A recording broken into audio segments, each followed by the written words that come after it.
First off, I am so excited to be here with you all. This is a true community. I see my Baumhart Scholars in the building, and I am so just grateful for the opportunity to engage with you all about information and things that I love. So, dear manager, I am submitting my letter of resignation. This is the beginning of a letter that many employers have seen and will continue to see for many, many, many months and potentially years ahead. I am not going to ask who in this room has either submitted or thinking about submitting said letter. That is your business, but it is a letter that is very common right now. So common that we are seeing in April, according to the Department of Labor, that 4 million people left their jobs. And then in August, another 4.9 million people left their jobs. And according to the August Department of Labor report, there are 10.4 million open positions in this country. That is a lot of opportunities and a lot of roles. And originally people thought that this was only happening in hospitality. People were challenged in hospitality. COVID had such a negative impact on hospitality. And what we're realizing is that the reasons vary greatly. People have found out that they can live their lives, according to even what April just shared, that you can live your lives wholly without needing to work 9 to 5, that you can live in a community and be part of your child's life in a different way than sending them to daycare and still live your life whole. And so you have a ton of reasons that people are choosing to walk away from their jobs and stay home or do something different. And what it means is an opportunity for organizations to start to think differently. So in the 19th century, we were in the industrial era, and as you all know from your history studies, that was a time in which folks were working 12 to 16 hours a day. They were out doing farming and agriculture, and the power really laid within the hands of those who typically had the most influence over that work environment. And then in the 20th century, we switched to manufacturing. So we thought that this was the great era where folks would go inside and have an opportunity to do work differently. We were introducing a mechanical era. And that was all well and good, but what it turned into is people being responsible for widget making. You came to work. We have done some studying in our scholars program about some of the other corporations, not to be named here, that have a churn and burn model. And that was very common during the manufacturing era. So if you couldn't come in and do the work, they would replace you with someone who can.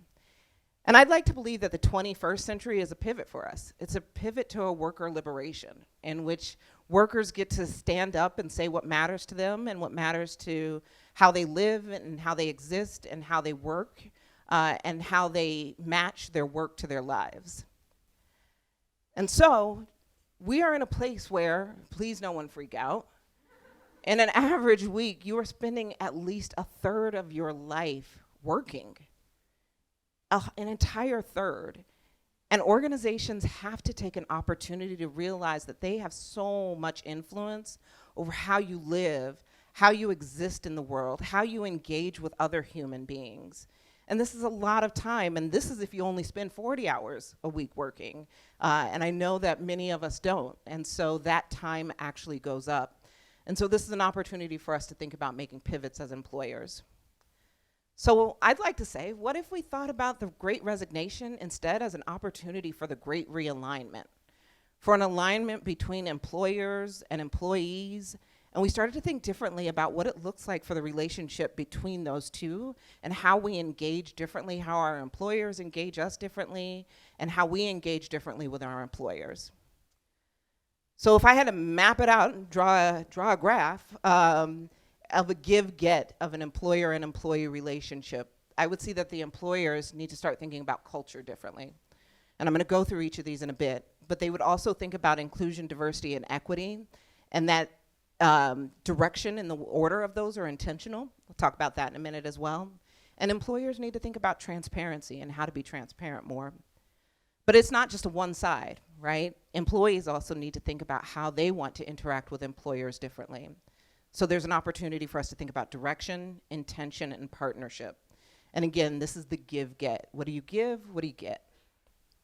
So for employer realignment, I would say the first thing is respecting our employees as our people. So in the Black culture, we talk about our people. Our people are the people we ride or die for. They are the people we look out for. We have their back. We want the best for them. We go hard for them. And so that is what we want our employers to think about, our people, our employees as our people. And what we want to be true for our people. I find a lot of employers don't ask, what do you want to be true for your people? And again, when I think about my people, when I think about the people in this room who I paid a great deal of money to come and sit in this audience, I think about what I want to be true for each one of them, the joys that I want them to have, the love that I want them to have, the enjoyment that I want them to have. And I think if employers start to think about that and build cultures around that, it could be powerful. The second thing is then who we are. Who are we if we say we go hard for our people? What does that mean we do? What does that mean how we show up, how we interact, how we engage? And then the final thing is how we do things around here. And a lot of people talk about this related to culture. How do we do things around here? That's what people reference. And I think until you get to 1 and 2, you can't start talking about the how. Everybody always wants to start going right to the how and not thinking about, like, what do we do and who we are. And so how we do things around here will be a direct reflection of what we want to be true for our people and who we are. So inclusion, diversity, and equity. I mentioned that there was intentionality in this direction or this order. Inclusion, in my mind, is actually building a space where people can be their whole selves and bring their best self to work. And until we start to think about inclusion first, and still we start to think about building organizations where everyone can come in and not have to leave their Black woman or their Black man or their Indian woman or their queer self at the gate or at the door, then we are not building a place that is inclusive. And until we do that, we can't start to think about diversity. How are you going to think about having a diverse space, but it's not inclusive? So now you have all of the faces that you wanted, but those faces can't bring their whole selves. And then finally, equity. In my definition, equity is about constantly and consistently distributing power to those diverse groups of people. And so organizations need to start to think about how to build equity. Finally, I think the opportunity for organizations is to acknowledge they can't be all things to all people. No organization can. All of the needs are so unique and so diverse, and to ask to any employer to be all things to all people is not going to happen. But what employers can do is say we can't be all things to all people, but here's what we can do, and here's what we can commit to, and you can hold us to that with a great deal of transparency. So as I mentioned, it's not all just on employers. We as employees have a responsibility as well. So the first is thinking about our direction. And so I'm still trying to figure out what I want to be when I grow up. I'm going to guess about 65% of you are still thinking about that. But that is critical. So when we go into employers and we're asking them to be all things to all of us, and we don't know where we're seeking to go, it makes it incredibly hard. And so as employees, we have an opportunity to start to think about, what direction do I want to go? And lean into patience. And that all things don't happen immediately, but if you take your time, if you go slow sometimes so that you can go fast later, it can be meaningful. The second thing is around intentional and having intentional actions. We have power in our words. We have power in how we engage with one another. And to be truly intentional, recognizing that the words that you say matter, the actions that you take matter, how you engage matters, and that it has the opportunity to shift things and to really assume good intent. I have, throughout my career, met some people who I would like to not meet again. And I have met some people who are incredibly powerful and seek to do good. And sometimes, even in their intent, the impact lands flat. But if we continue to assume good intent, it can be powerful. And then finally, I think as employees, we have an opportunity to say that you're committed to things being great. We are so busy going in the gate saying things are going to flop, it's going to be bad, it's going to be awful, this is going to suck. And when we really shift our thinking to the fact that things can be great, they can be beautiful, they can be powerful, it can change the dynamic. I also think it's incredibly important that we all continue to be advocates for one another and advocates for what's right and what's good. and to stand up for that. But when we do that, everyone knows that hangs out with me. You can do what? You can call in, but don't call out, right? The idea here is that we can call in with love. We can ask people we can invite them in instead of calling them out to prove a point.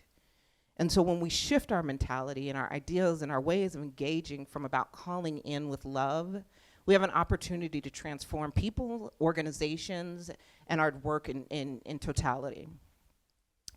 And so I say to you, it's not going to be easy to realign. It's going to be hard as hell, right? We have a way in which we operate, and we consistently operate this way, and it's what's easy, and it's why I work in change, because change is hard, and you see some crazy people when you ask them to change. People who are usually pretty normal go crazy. And so we know it won't be easy. We know that taking organizations and asking them to realign and recognize that they are not the only value, that each person in this room is actually the value, that instead of them interviewing you as if they're doing you a favor, that they now need to shift to being grateful that you would take the time to interview them. And so we know that that's going to be hard for organizations and for people, but I believe it's possible. I believe if we practice patience and kindness and goodness, and we take our time and we do it with love, that we can realign. So thank you.